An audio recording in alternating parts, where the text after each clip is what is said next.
বন্ধুরা নমস্কার, আমি রান্নাঘরের দীপালি। বড়দেরকে প্রণাম, ছোটোদেরকে ভালোবাসা। দেখুন আজকে কি নিয়ে এসেছি। এই যে পালং পাতা, পালং শাক বলে না, একটা প্রেসার কুকার নিলাম। ওইটার মধ্যে পাতাগুলা দিয়ে দিচ্ছি, অল্প জল দিয়ে দেব,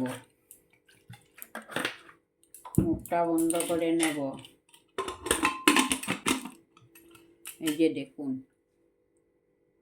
এখানে মিক্সার গ্রাইন্ডার বাটি নিলাম, একটা টমেটো কেটে রেখেছি, কয়েকটা কাঁচা লঙ্কা, অল্প আদা কুচি ওইখানে দিয়ে দিচ্ছি। এই যে দেখুন, অল্প জল দিয়ে দেব, ঢাকনাটা মুখটা বন্ধ করে নেব। মশলাটা পেস্ট করে নিয়েছি। এই যে দেখুন, ওইখানে এই যে দেখুন মটরশুঁটি নিয়েছি, অল্প ভাপ দিয়ে নিয়েছি আগে থেকে। অল্প কিছু পনির নিলাম। এই যে দেখুন, আজকে পালং পনির মটরশুঁটি দিয়ে পালং পনির রান্না করে আজকে আপনাদেরকে দেখাবো। এই যে দেখুন, চুলায় কুকারটা বসিয়ে নিয়েছি। এই যে দেখুন, পালং শাকটা ভাপ দেওয়ার পরে দেখুন একদম অল্প হয়ে গেছে। একটা মিক্সার গ্রাইন্ডার বাটি নিলাম। এই যে বাটির মধ্যে পাতাগুলা দিয়ে দেব। অল্প হয়ে গেছে, একদম অল্প। এই যে গ্রাইন্ডার করে নিয়েছি মিক্সার গ্রাইন্ডার। বাবা, পাতাগুলো কিভাবে একদম চটকিয়ে গেছে। এই যে দেখুন হয়ে গেছে। কড়াইটা বসিয়ে রেখেছিলাম, গরম হয়ে আসছে। অল্প সাদা তেল ব্যবহার করছি। অল্প ভাজবো পনিরগুলাকে হালকা হাতে। কড়াইর মধ্যে পনিরগুলা না লাগার জন্য অল্প নুন দিয়ে কড়াইর গায়ে লাগিয়ে নিচ্ছি। তেল ভালো করে লাগিয়ে নিচ্ছি। পনির দিয়ে দিচ্ছি। পনির থেকে কিভাবে জল বেরিয়েছে দেখুন। পনিরগুলা ভাজা হয়ে গেছে, নামিয়ে নেব। এখানের মধ্যে আমি হলুদ কোনো কালার ব্যবহার করছি না, নামিয়ে নিচ্ছি। কড়াই খুব গরম হয়ে গেছে, এবার তেলটা দিয়ে দিচ্ছি। পনিরটা লেগে গেছে নিচে, লাল তেল ব্যবহার করছি। পুরনে প্রথমেই দিচ্ছি দেখুন দারচিনি, গোলমরিচ, এলাচ সব কিছু।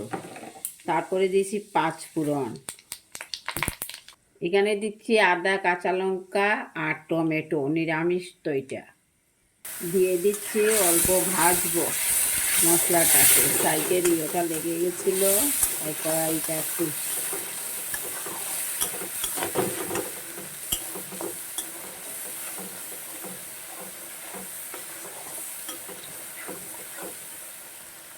পরিমাণ মতো হলুদের গুঁড়া দিচ্ছি।